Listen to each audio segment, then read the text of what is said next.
Joining us now to discuss, NBC's chief White House correspondent, Peter Alexander, and Andrew Weissmann, former FBI general counsel and former member of Robert Mueller's special counsel that investigated Russian interference in the 2016 election.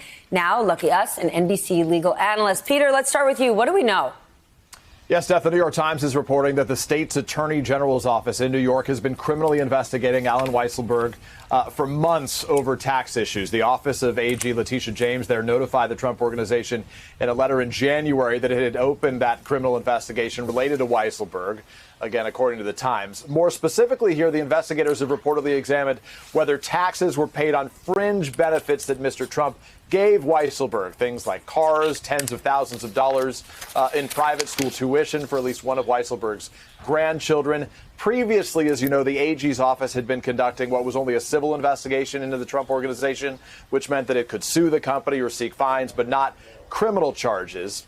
For his part, the former president tore into prosecutors, including Letitia James, just hours after the AG's office announced it was joining that criminal investigation of the Trump org led by the Manhattan DA. Mr. Trump writing in a long statement, 12 paragraphs to be exact. He says there is nothing more corrupt than an investigation that is in desperate search of a crime. Make no mistake, that is exactly what is happening here.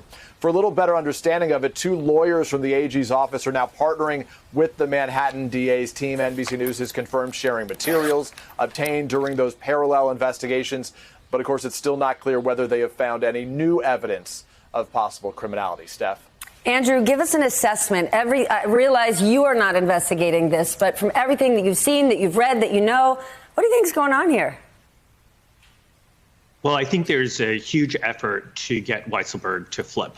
And that effort really took a huge leap forward because right now, I would say Weisselberg has the choice of playing Russian roulette with one bullet or two. Because you now have two separate offices with criminal investigations into him.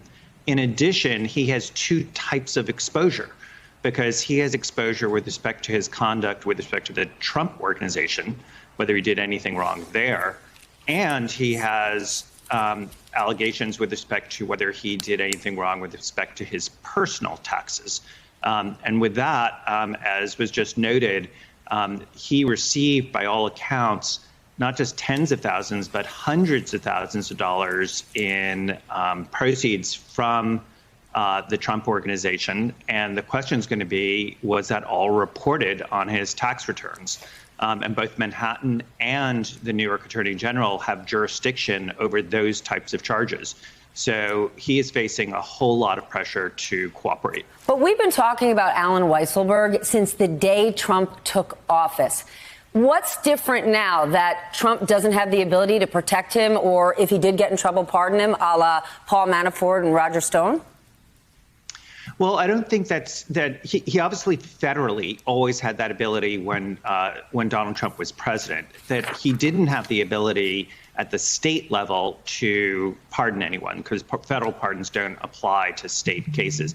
I think the main difference, Steph, is that we basically have two offices that are really ratcheting up their investigation by all public accounts. But it's a fair question to say, where were they for the last 4 years?